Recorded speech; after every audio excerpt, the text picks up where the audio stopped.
Good day and welcome to Q1 FY2025 earnings conference call of Mrs. Bectors Food Specialities Limited. As a reminder, all participant lines will be in the listen-only mode, and there will be an opportunity for you to ask questions after the presentation concludes. Should you need assistance during the conference call, please signal an operator by pressing star then 0 on a touch-tone phone. Please note that this conference is being recorded.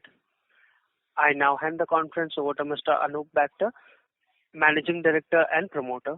Thank you, and over to you, sir. Thank you. Good afternoon, everyone. On behalf of Mrs. Bectors Food Specialities Limited, I extend a very warm welcome to all participants on Q1 FY25 financial results discussion call. Today on this call, I have with me Mr. Manu Talwar, our Chief Executive Officer, Mr. Ishan Bector, Whole-Time Director, Mr. Suvir Bector, Whole-Time Director, Mr. Arnav Jain, Chief Financial Officer, Mr. Praveen Kumar Goyal, Whole-Time Director. We also have Orient Capital with us on the call, who are our investor relations advisor. I hope everyone had a chance to review our investor deck and press release, which was uploaded on the exchanges and our company website. The company has started the first quarter of financial year 25 on a positive note with a 17% increase in revenue from operations and a robust gross margin of 48%. Both the business segments, biscuits and bakery, continue to exhibit strong growth trajectory. I would also like to highlight that this is our highest ever quarterly revenues. While India's consumption story remains firm, the nation underwent a long schedule of Lok Sabha elections in this quarter, followed by anticipation of results and an impending full union budget. This is on the back of extreme heat waves during this period, made for a steady but markedly cautious consumption pattern. As an organization, Mrs. Bectors' journey of expanding both domestic and international business continues to progress well. Our business philosophy is driven by developing robust product portfolios, investment in building brands, and setting up state-of-art supply chain and manufacturing setup. We remain committed to that. Our focus continues to bring in technology-led intervention for enhancing sales and distribution through SFA and DMS implementation. In this quarter, we piloted handheld devices for our frontline bakery sales team for real-time billing and improving turnaround time. We believe this will boost in increasing efficiency and in turn improve ROI for our channel partners.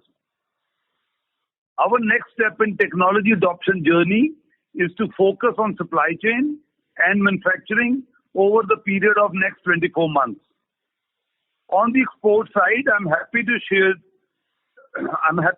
with you that our company has reached to 70 plus countries, with your preferred Cremica brand having a footprint in over 65 countries. We will continue to follow our stated strategy of calibrated expansion. In terms of brand initiatives, to mark the occasion of World Health Day, English Oven came up with a Slice of Trust campaign, highlighting the goodness of fiber in our select range of breads. This was followed by contextual participation of Cremica biscuits in the highly visible Lok Sabha election campaign on news channels. Towards the end of the quarter, Mother's Day campaign, Ma Se Happiness, a campaign close to my heart, witnessed enthusiastic participation from mothers across the country. On new products induction, being in touch with evolving consumer needs, we launched the English Oven Zero Maida, 100% atta, no palm oil, and no artificial preservative bread on e-commerce at Rs 60 for 350 grams, which has been received very well. We also introduced Cremica Non-Stop Crackers, which is baked not fried, at Rs 10 for 25 grams. Our innovative frozen bakery products as I had mentioned in our last call, also continues to grow. Updating on our capex plan, on the biscuits front, we have commissioned one more biscuit line in Rajpura in Q1, and one more line is expected to be added in Q2. Commissioning of Madhya Pradesh plant is also expected in the current financial year. On the bakery front, construction of a building for a Khopoli factory in Maharashtra will be commissioned in the current financial year. In the previous quarter, we embarked on Project Impact 1, a comprehensive initiative aimed at transforming our cost structure across organization. This ongoing journey will help the company to continue its path of sustainable growth. Financial performance. Now I will discuss the financial performance. Biscuits. On our biscuits segment, reported a revenue growth of 23%, which stood at INR 273 crores in Q1 FY25 as compared to INR 223 crores in Q1 FY24. This segment has grown by 53% over Q1 FY23. Bakery. Our bakery segment revenue of Q1 25 stood at INR 154 crores against 135 crores in Q1 FY24, thus registering a growth of 14% year-on-year basis, including retail bakery and institutional segments. This segment has grown by 44% over Q1 FY23. The consolidated revenues for the current quarter stood at INR 439 crores versus INR 374 crores in Q1 FY24, thus registering a growth of 17% on a year-on-year basis. EBITDA stood at INR 64 crores in Q1 FY25, resulting in a growth of 10.5% from the corresponding quarter on a year-on-year basis. EBITDA margins for the quarter stood at 14.6%. PAT stood at INR 35 crores in Q1 FY25 and saw a growth of 1.7% on a year-on-year basis. Our PAT margin for Q1 25 was 8.1%. With this, I would request to open the floor for question and answer. Thank you so much. Thank you very much. We will now begin the question and answer session. Anyone who wishes to ask a question may press star and 1 on the touchtone telephone. If you wish to withdraw yourself from the question queue, you may press star and 2. Participants are requested to use handset while asking a question. Ladies and gentlemen, we'll wait for a moment while the question queue assembles. First question is from the line of Percy from IIFL Securities. Please go ahead. Hi, sir. Can you give us a breakup of this year's 350 crore capex in terms of locations as well as whether it is bakery or biscuit? So, Manu, this side, this year capex, which we will spend is primarily a large part of that is on two specific plants which were mentioned by the managing director in his opening speech, which is MP plant for biscuits in Indore, and second is a Khopoli plant in Maharashtra, which is in close to Mumbai, and there are some other projects which are there. So largely, a large amount of investment out of this is going for two large plants which are setting, one for biscuit in Indore and one for bakery in Mumbai. And am I right in assuming that the total amount is 350 crore for this year? Yes, the total amount is approximately 350 crores for this financial year. Okay. So these two plants would account for somewhere around 270 to 80 out of the 350?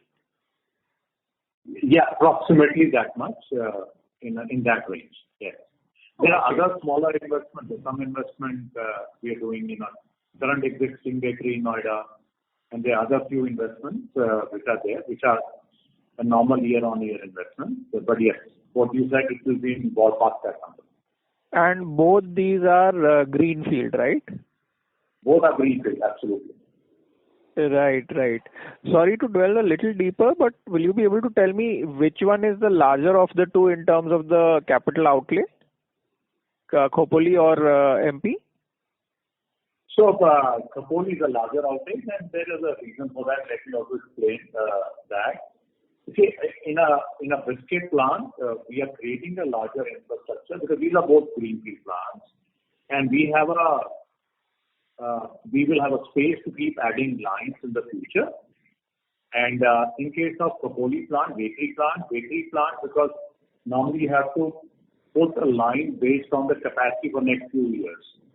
So that's always a difference between biscuit and bakery. So bakery capacities are put taking horizon of 5-7 years. In the case of biscuit, we are creating a larger building infrastructure, common facility, utility, and we're putting up 2 lines to start with, and in future as we need, we can keep adding that.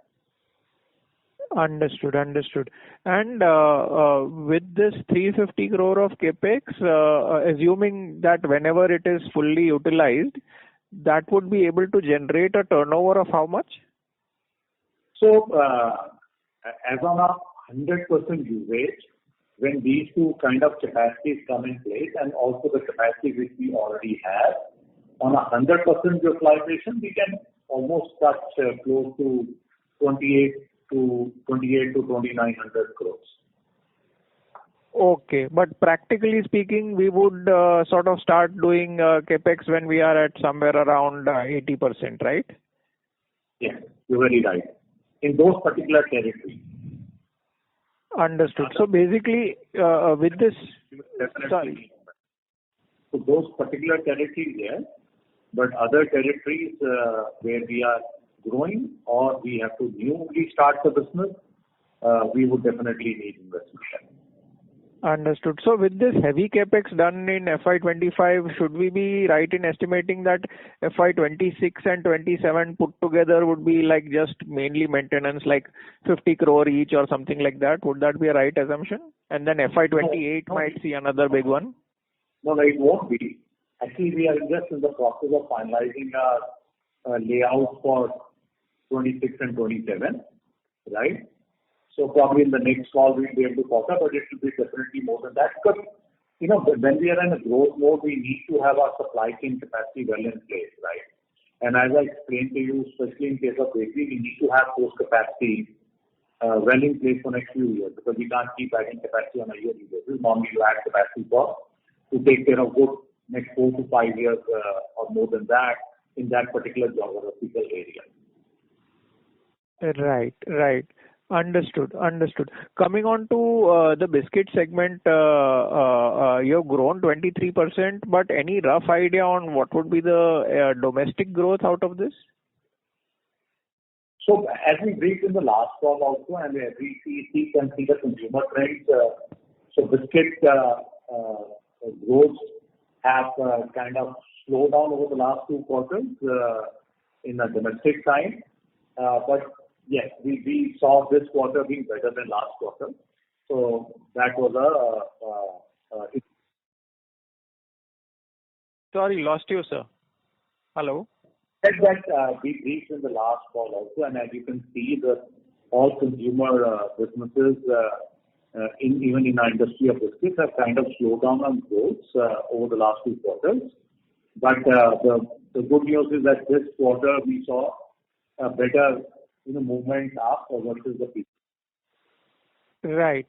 That's very heartening. So, roughly, since the average is 23% domestic and export put together, how much is the divergence? Like, is it 1,000 basis points divergence between the two, or lesser than that? We at this stage don't share growth separately for both the businesses, both on the bakery and biscuit side. So I think I've given you a good indicative number. Okay. How it is. Understood. And finally, Mr. Percy, may we please request you to please join the queue? Thank you. Next question is from the line of Harit Kapoor from Investec. Please go ahead. Yeah, good evening. I just had 2 or 3 questions. Sorry to interrupt, Mr. Kapoor. Your voice is sounding low. Is it better? Yes, please go ahead. Okay. The first question was on the bread side. So this quarter has been a bit slower at 14% growth. Would this largely have been on account of B2B, given that the burger players have continued to see slow rates of growth? Is that the key reason why growth rates are a little slow? Is B2B the key reason? Is my question. So no, the bigger reason for this first quarter was, you see, as we know, Navratri sometimes falls in the quarter 4, which is March, or sometimes it falls in April. So this time Navratri was in April, so that was one reason for that. And second reason was definitely the very extreme summer in the North India, which is largest contributor of business for us on the bakery side. So that was second big reason. Yes, definitely, large part of QSR business, as we know from all published results, has been on a little slow burn. But yes, with the frozen range which we have introduced last year and started adding customers and the ranges to our existing customers, is giving a good fill up on the B2B business side, on the frozen side. Understood, sir. And the second thing was, the 17.7% revenue growth overall. I remember last quarter you said, volume growth is the primary driver here. There isn't much on the pricing. Would it be fair to assume that volume growth is large? It's almost entirely volume driven with 17.7% growth. So yes, it's largely. Let me use the word largely volume growth, and a fair amount of growth is coming from a volume growth of this. Not entirely. Yes, fair amount of growth is coming from the volume. And my last question was on the biscuit side. There's been talks of higher promotional intensity for the last couple of quarters, and I hear even smaller players, outside yourself, have been significantly competitive, especially at the low end. Just wanted to get a sense from you about whether this is the pressure point for growth or a pressure point for gross margins, because you have delivered very good gross margins. But just wanted to get a sense about what you are seeing on the ground right now on the biscuit side, especially on the competitive intensity, promotional intensity, etc. So yes, you're right. Over the last 2.5 quarters, the competition intensity has increased quite significantly, especially on account of the market leaders taking an aggressive stance on consumer promotions across the variety. And thus, we also had to, join to ensure that we are able to, kind of retain our market share. The good news is that, we in this journey over the last 2 quarters, we have very well retained our market share. So with our intervention on the distribution side, our intervention to match the, or to play our part on the consumer promotion for the consumers, we have been able to very well retain our market share over the last 2 quarters and not lose an inch of space there. And this was very important to do. And also, it is also rescheduling our marketing budget more towards the consumer side than with the brand side. These are some of the strategic changes we did over the last 2.5 quarters to have a fair play in the market. Got it. I'll come back for more. Thank you. Thank you. Next question is from the line of Amit Purohit from Elara Capital. Please go ahead. Yes, sir. Thank you for the opportunity and congrats on good numbers in revenue terms. Sir, on the export side, what would be the growth drivers now? I mean, if you could give some flavor on terms of the growth has been driven by one client addition or same. I understand you have expansion plans in Middle East as well as in US, but if you could provide some more details on that. Hi, I'll answer this. In the exports front, it's not coming from a single geography, but it's just our team is working towards all the territories, and we're trying to have associations with a lot of the retailers worldwide who are liking the product quality, liking the taste, and are liking our ability to craft the product for them according to their taste and preferences. So we're building our presence in North America, South America, and the Middle East, and those are the areas where we're seeing major growth coming up from. Sure. And actually, last year, if I look at it, you indicated that the biscuit segment grew at mid-teens. So implied, export would have grown significantly higher. So that momentum, one should expect it to continue, or you think that there could be further aggression in terms of the growth from here on, given the initial success that you would have got in some of the retailers? So I'll let Manoj speak over this question. Yes. So we are seeing strong trends to continue in export. We are not seeing any signs of that trend, but obviously as the base keeps becoming bigger, you will not have the same rates of growth coming in, right, in sequential quarters. But yes, on the trend basis, we see good trends to continue on the international business. Sure. And on the QIP that we planned, the usage of, this one is clearly, is it more to do with debt repayment and probably funding this 350 crores of capex? And you also indicated you have plans in 26 and 27 also. But those would be largely funded through internal accruals, or they will be also large enough for you to raise debt, or how do we think about, from a balance sheet perspective, the debt levels? So first thing, Amit, just to put attention that our debt equity ratio continues to be strong, right? And it is just about 0.36%, right? So that's a strong debt equity ratio. We are investing for the future, and which we briefed you over, we're investing in the manufacturing facilities, right, to ensure that we have a stronger supply chain with the ability to continue producing world-class bakery and biscuit on the product line. Yes, so the fundraise which has been kind of planned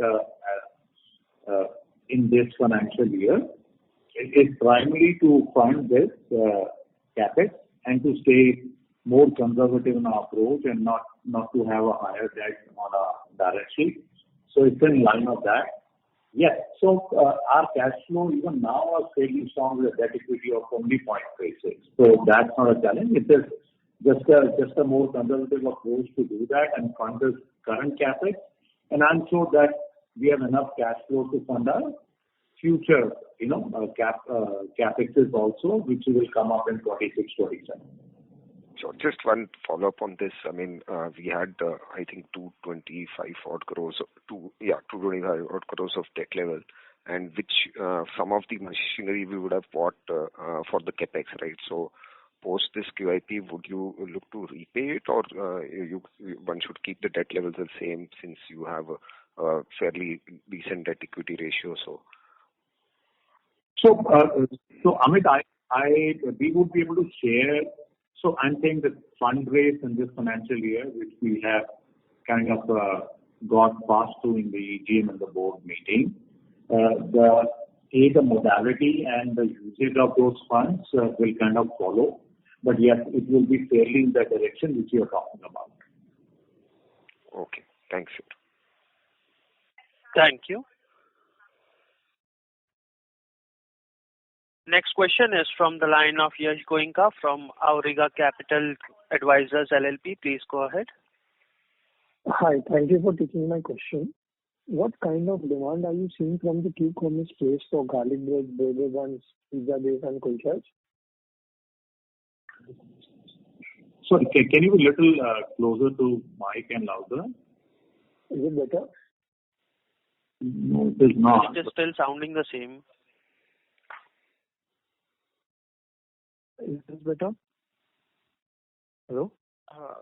Yes, Yeah, please go ahead. Please try. Hi, is it better? Yeah, Yes, please go ahead. Yeah. What kind of demand are you seeing from the Q-commerce space for garlic breads, burger buns, and pizza base? So I'll hand it over to Ishan to kind of take up this. So, I think demand on the Q-commerce has been robust throughout. On pizza bases and burger buns, we are the market leaders in these segments. So I would say that we've seen a very, very positive response, not only on these products but overall as well. We have looked at launching. We have launched healthier products, as the managing director said. We have on Q-commerce launched the Zero Maida bread. For the first time, we have launched a product which is preservative free. For the first time, we have launched a product which has no palm oil. We have seen exceptional response. So I would say that on the Q-com, robust growth is there throughout, and we have a leadership position in these products that you are mentioning. Can you comment on the growth rates? For us, I would say modern trade and e-com is becoming a very, very strong thing. We are growing, I would say by 20% plus in these segments. Okay, thanks a lot. Thank you. Ladies and gentlemen, in order to ensure that the management is able to address questions from all the participants in the conference, please restrict your questions to 2 per participants. If you have any follow-up questions, you may rejoin the queue. Next question is from the line of Rajit Agarwal from Atharva Investment Managers. Please go ahead. Good afternoon, sir. I will just refer to the discussion on QIP, and I appreciate that you have planned out the usage of those funds. My request would be just one, that while it might be seen as conservative to reach out for easier capital, at the same time it leads to equity dilution, and that too at an expensive rate. I mean, from very beginning we have been taught that equity is more expensive, and with the kind of EBITDA and the strong balance sheet you have, I'm sure you can support a lot more capex than what you are going to do even in this year. So that's just an input. Any thoughts would be much appreciated. So I appreciate your inputs, and definitely that they are in the right direction. But this decision has clearly taken into account the growth trajectory which company has and company wants to achieve, right, in the coming years. So keeping both things into consideration, right, it's a fairly long-term kind of decision to arrive at that. No doubt what you're saying is absolutely right, that equity is the cost of capital is the highest among any other source of fundraise.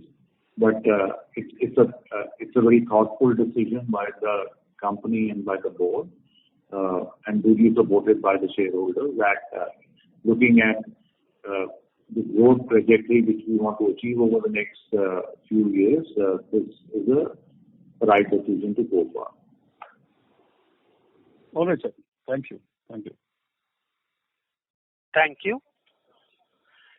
Next question is from the line of Sohan Samanta from Centrum Broking. Please go ahead.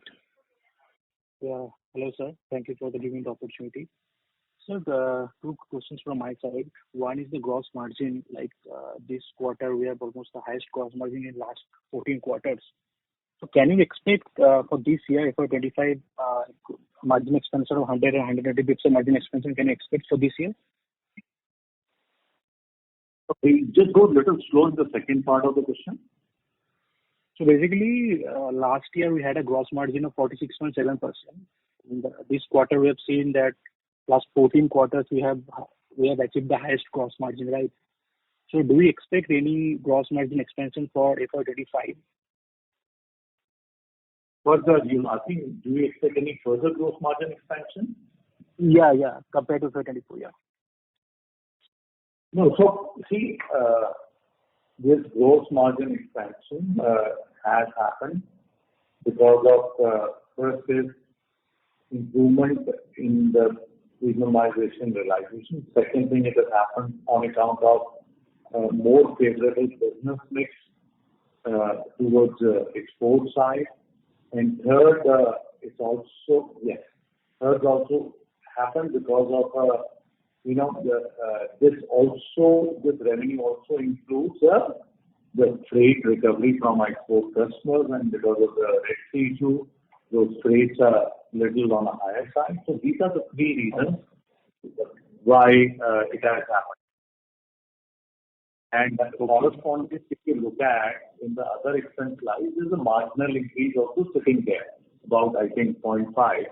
So if you kind of set out that, that's the right way it will be. That will be the right way to look at it. Okay. Thank you. And so the last question, like currently we have a direct reach of I think 3.2 lakhs and indirect is more than 7 lakhs. So what is kind of target? Direct reach is what is on the biscuit side, and our overall reach as reported by Nielsen. So it's over 700,000 outlets. So what kind of target we are looking for next couple of years? As we said in the last call also, that our next target to achieve an overall reach over the next few years to hit a milestone of 1 million outlet target from 700,000. So that's a target which will take another few years, but that's our next goal to reach there. Thank you, sir. That's all. Thank you.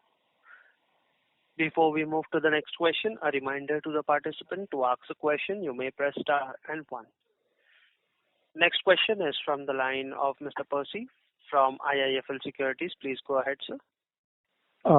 Sir, I'm sorry if this question was answered. I was away for a while. If so, I will read the transcript. But if not, can you give some idea on your EBITDA margin? What do you see going ahead? This quarter, whatever you have done, is that a stable state kind of margin for us to take ahead? Yes, sir. See that we have been maintaining that over the next few quarters, we will be maintaining our EBITDA within the range of 14 to 15%, right? And that's what, and then we will start our next level of journey of moving, upward side. So at least for next few quarters, we see some maintaining our EBITDA in this range. Understood. And on domestic biscuits, while I know you're not giving the growth separately, could you tell us if, in your estimation, you have gained market share, and also which are the geographies in which the growth is significantly ahead of the company average growth? Company average as in for domestic biscuits. So on a market share, as I said, our market share on overall basis, we have over the last 2 quarters maintained our market share, right? And if I remember right, it was the last year, same period, we have a marginal over the last full year. So full year versus full year, there was some marginal gain. But yes, in this highly competitive actions and a very aggressive play by the market leaders, we have been able to very well retain our market share and our space in the market. Got it, sir. And finally, on exports, the growth in exports is coming from sort of which geography and what type of clients? So is it like supermarket clients, or is it sort of contract manufacturing for some smaller brands there, or is it that you are selling in your own brands in the export? I'm sure it's a mix of all three, but where is the growth largely coming from? Hi, Percy, this is Savir this side. So the growth we're experiencing is from South and North America. South America predominantly is where we're supplying our own Cremica branded products, which are going into the market, where we have distributors in a lot of the markets which are prevailing there, right? So we're experiencing a lot of growth from those territories. The second is North America. When you said clients, some of the clients which we are associated with are Walmart, Walgreens, CVS, Dollar General. So we are, supplying to these brands under their label. And with some of these retailers, we are also supplying them with Cremica label products. So it is a mix of a white branded, like a private label, and also a Cremica branded approach. And these two are the territories where we are experiencing major of our growth. And the third one is the Middle East, where our target market is the 6 GCC countries, where we have 2 employees who are based out of Dubai as well. And they are instrumental in going to the market, building our brand, finding distributors, and also making our product available in the local retail chains. So that is how we are trying to get the most out of our growth. Okay, got it. Thank you very much. That's all from me. Thank you. Next question is from the line of Priyank Chheda from Vallum Capital. Please go ahead. Hi, sir. One observation, and would like to know your thoughts on it. So, the recent launches is have to track. So, your whole of the portfolio, with what I see, has been in the price range of say 20 rupees to 30 rupees or 40 rupees per 100 gram. Now, the new launches which we have seen in the last quarter, which is around the cashew cookies, has been around say 13-14 rupees per 100 grams. We have to go back to the slide number 19, which is new launch of Butter Double Delight. It has been around say 13-14 rupees per 100 grams. So, do you find consumer getting downgraded and you also pivoting towards that end, or you find a problem in the premium side of the portfolio which might be under stress and the competitive intensity getting intensive over there? What has been the strategy on the new launches which we see the price points going downwards? Okay, so let me first brief you that the company has a very clear-cut focus strategy on the premiumization. And if you look at our trends on premiumization over the past 2 years, you would have seen a very aggressive movement in our premiumization over the last 2 financial years and even now. So if I go back to premiumization 2 years back, when our premiumization was in a high 20s, right? It was 27-28% kind of stuff. So last year we came up to 37% of premiumization, and now we stand in the last 2 quarters. We stand at 39% premiumization on the biscuit side. Similarly, on the bakery side, we are sitting on a very healthy premiumization, and we kind of moving in our premiumization on value terms. In volume terms, we're sitting at a premiumization of almost 56%, and value terms it translates into 62% contribution of the premium kind of product. So first is that, yes, the premiumization is the way which the company is progressing and has progressed well over the last 2 years. Coming to 1 or 2 examples which are given, they were, as we particularly know that the competition, the hyper competition drawn in by the aggressive consumer promotions and other things being done by the market leaders, we had to come and participate to protect our ground. And the Butter Delight is is a step up on the butter, right? It's not we have downgraded that entire range, which is fairly big in some of our territories. So we have only up and give a consumer a superior product at a superior pricing to kind of maintain our lead in this particular product line. So premiumization is the way forward. And Ishan also had just recently briefed you on the kind of product on the health side with no palm oil, and we have launched, and that's also all in that direction. Similarly, on the bakery side, on the B2B side, the amount of frozen products which we have launched over the last 9 to 12 months side and build our business on the frozen category side, that again is on a premiumization journey. So that premiumization is the way company has been living a life and growing that very well. As I said, gave you the numbers over the last 2 years, and that's the way it will continue. And the same is in the export side also, and we very well seeing that premiumization of journey on exports is also continuing and moving in the right direction. Perfect. And sir, would it be possible to share which are the top selling biscuits, or maybe you can share the top selling SKUs, or maybe a top 5 biscuits for us in terms of the revenue scale? It would be great. So Percy, can somebody get back to you separately on this, because let's give some other people also some chance to ask questions. I definitely am. Thank you. Somebody Thank you, sir. Let's get back to you on that. Thank you. Next question is from the line of Harit Kapoor from Investec. Please go ahead. I just had a follow-up. This quarter, we've seen continued competitive intensity. There were some one-off challenges on the heat wave and out of home as well. And we all know how QSR businesses are operating currently. Would it be safe to assume that the growth has come in spite of all this, and if you do see improvements at a macro, growth can accelerate even from here? Is that the right way to think about how this year should pan out?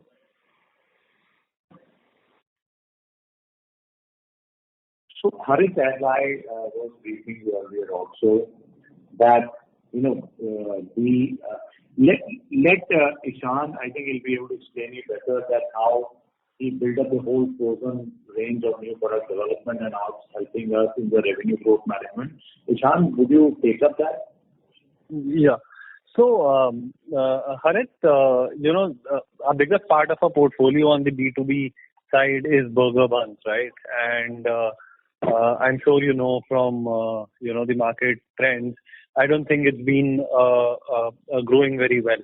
Though we strongly feel, and we are very bullish that market trends will improve, new store additions will happen, because there is also a lot of competition intensity on the QSR front, right? So yes, I feel that as stronger growth rates come up, that will definitely support the growth of the B2B business. Other than that, what we have been also focusing on is getting into non-bun businesses, right? To reduce our dependency on one product category, and I think that story is playing out very well. On the frozen side, I think we've done a very good job. We are still very, very nascent on frozen desserts as a category, which we see has a big potential, because whether it is our existing customers or opening new customers, this kind of product portfolio will definitely strengthen our position. So yes, we feel that good growth should lie ahead. Great. Thanks, Ishan, for this. That was my follow-up. Thank you. Thank you. Next question is from the line of Amit Purohit from Elara Capital. Please go ahead. Yeah, thank you for the follow-ups here, Sir, on the biscuit again, you had highlighted last year that mid-teens kind of growth. So in the context that we are in, there is competitive intensity and overall slow down in consumption generally, would you maintain that that kind of a domestic growth outlook could continue this year as well, or you think there could be some challenges here?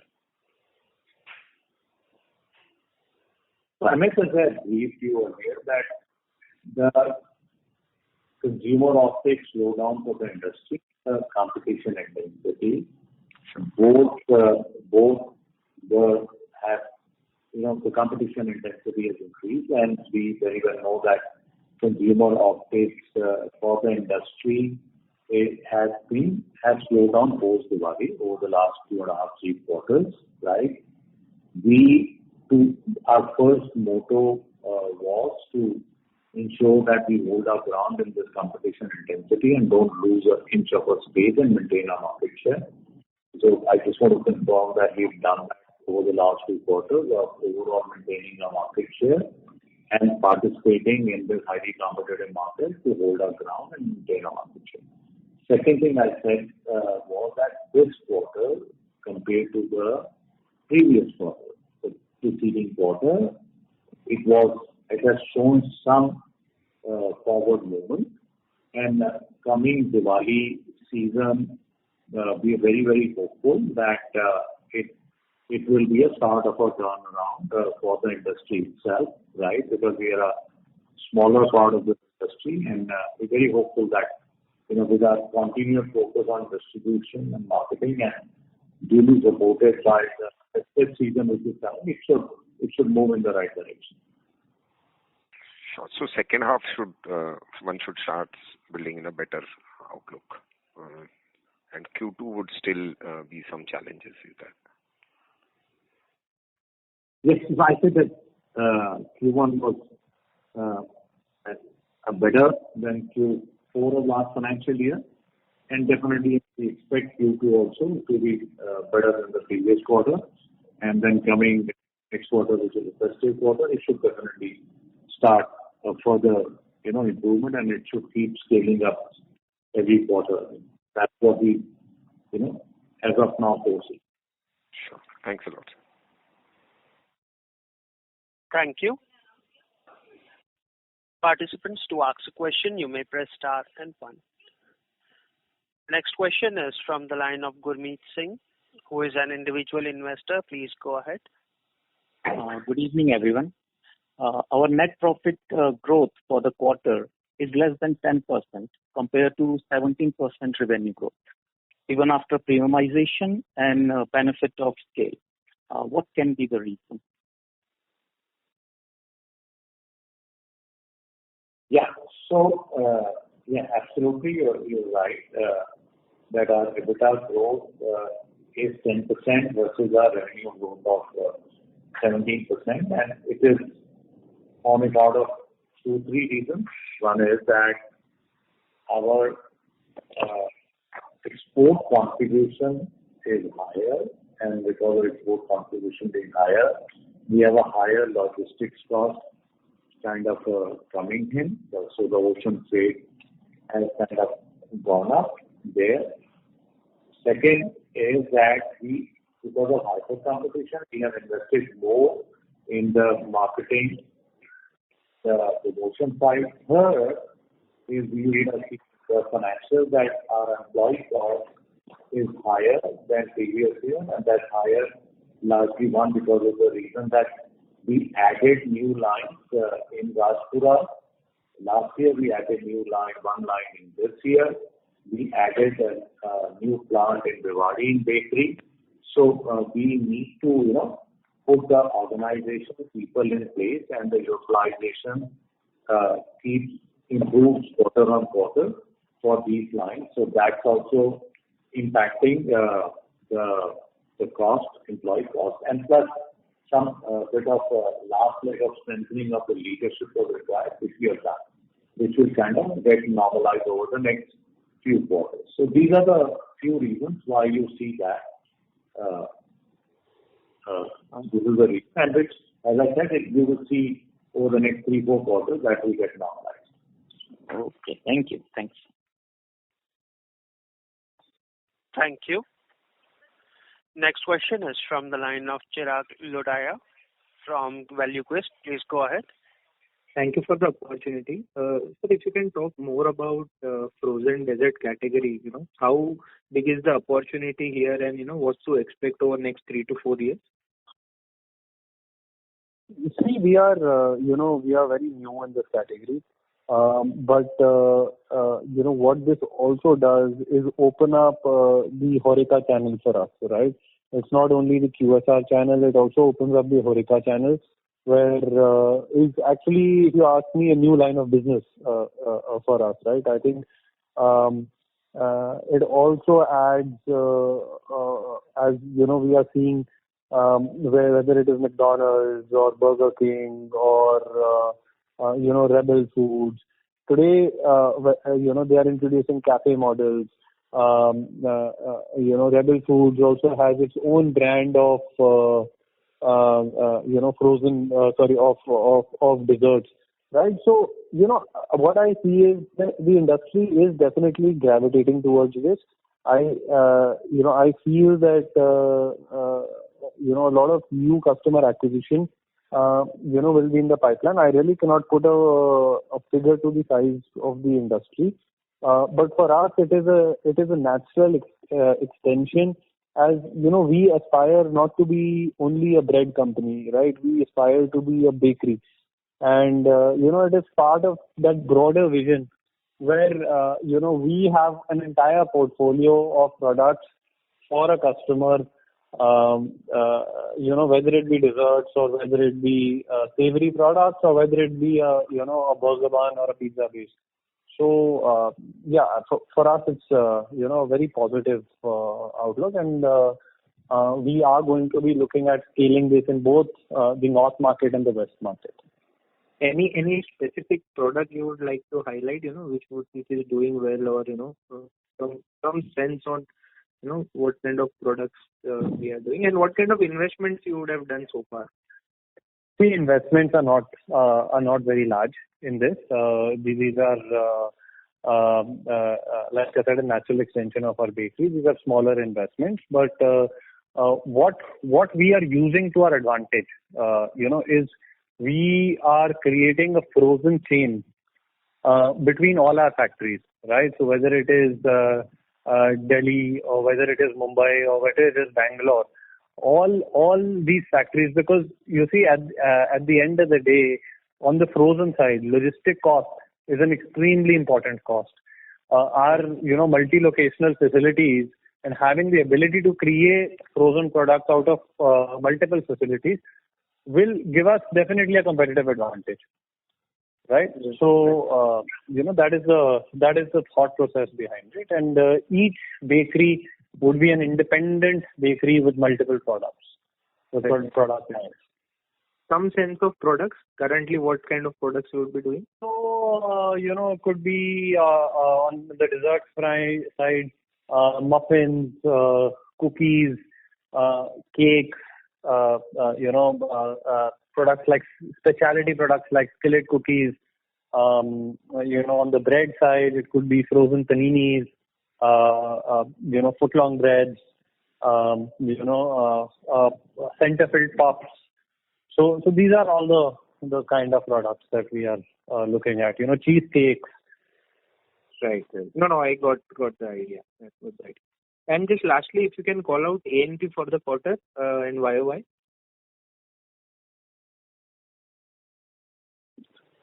The what? Advertisement spends for the quarter and YOY. So consumer spends and assessment spend for the B2C business, they are ranging between 3 to 3.5%. So we consistently are maintaining that investment.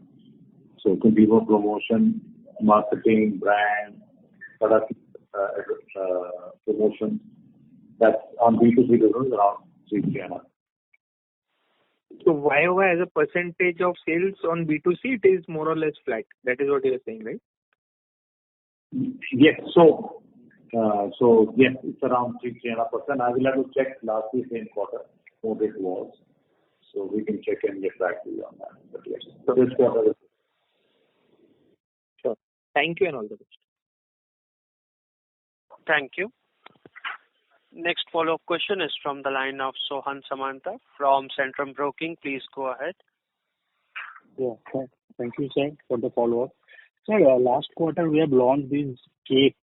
So how is the performance? If you can give an update on that. Sorry, which cake are you talking about? So in last call, in last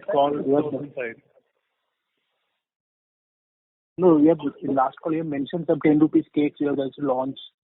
So not frozen. So that product is is more of a product to support distribution, right? For us, our focus will always be on a premiumization, right? I mean, we have launched the Zero Maida bread, right? I would be more excited to talk of a product which is, let's say, 60 rupees for 350 grams rather than a 10 rupees cake. That is more of a, tactical call for, improving efficiencies of distributors and all of these things. But as a premiumization journey goes, we would focus more on healthier products, as the industry is shifting, gravitate towards the shift, rather than, de-premiumize. Got it. And then last thing, last quarter you acquired this Cremica bakery brand. So what is the update right now? Any CapEx plan or something on that? Pardon? Can you just repeat, please? The Cremica bakery brand you have acquired. So we're still in the process. The process is not completed yet. It's complete, we'll update. Okay. I'll take this. Yeah, the Cremica brand deal, is in the pipeline. So we are clearing, we've given it to the legal. So once it is, we get the response from legal, it will be done. But otherwise, I think it's a process of another 2-3 months, but it will happen. Okay. Thank you, sir. Okay. Thank you. Ladies and gentlemen, in the interest of time, this would be our last question for the day. I would now like to hand the conference over to Mr. Anup Bector for the closing comments. Yeah. Thank you, everyone, for joining us. I hope we have been able to answer all your queries. In case you require any further details, you may please contact us or Orient Capital, our investor relations partner. Thank you. Thank you very much. On behalf of Mrs. Bectors Food Specialities Limited, that concludes this conference. Thank you all for joining us, and you may now disconnect your lines.